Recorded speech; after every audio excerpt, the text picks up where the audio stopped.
বুঝি না আপনারা তাড়াতাড়ি মারাতাড়ি আমি বুঝি না আপনারা আশা হয়েছেন কিভাবে চুরি করে নাকি আপনারা আশা হয়েছেন কিভাবে চুরি করে নাকি তাড়াতাড়ি আমি বুঝি না আপনারা আশা হয়েছেন কিভাবে চুরি করে নাকি হ্যাঁ যা মন যায় তাই করলে হবে না।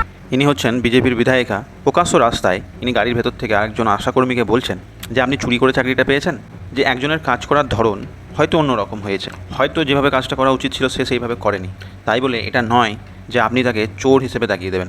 আপনার এই দাগিয়ে দেওয়ার কারণে এবং এই ভিডিও ভাইরাল করার কারণে যেটা ঘটেছে, আশাকর্মীরাই বলছেন যে এই তকমা লাগিয়ে দেওয়ার পর ওনাদেরই একজন সঙ্গী তিনি হার্টফেল করে মারা গেছেন। তাহলে এই দায় তো আপনাকে নিতে হবে।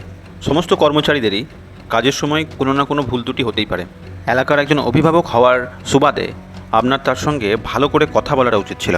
এভাবে আপনি যেভাবে কথা বলছেন, এই অপমানজনক কথাবার্তা বলে একজন মানুষের মোরাল ডাউন করে দেওয়ার অধিকার আপনাকে কেউ দেয়। আশাদেরকে তাদের পারিশ্রমিক পাইয়ে দেওয়ার জন্য আমরা 5 বছর আমি এমএলএ ছিলাম, আমরা লড়াই করেছি। তো ওনাদের কাজ হচ্ছে ইকেওয়াইসি করা এবং এই যে আয়ুষ্মান ভারত কার্ডগুলো, সেই কার্ডগুলোর জন্য ওনাদেরকে ঘরে ঘরে যেই করে আপনাদের আয়ুষ্মান ভারত ফর্মগুলো দেওয়ার কথা। কিন্তু ওনারা কি করেছেন, ওনারা দেখে নিচ্ছিলেন এবং পুরা বিধানসভার মানুষের কমপ্লেন, পুরা মানুষের আমার কাছে কমপ্লেন কথা বললাম।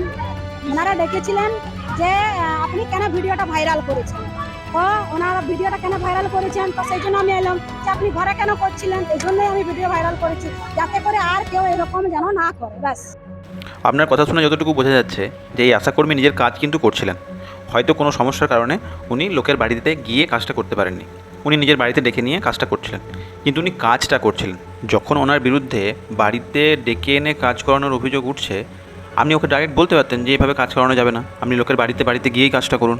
কিন্তু তাই বলে একজন মানুষকে আপনি প্রকাশ্য দিবালোকে এত মানুষগুলো দাঁড়িয়ে আছে তাদের সামনে একজনকে চোর বলে দিচ্ছেন, এটা কিন্তু মেনে নেওয়া যায় না।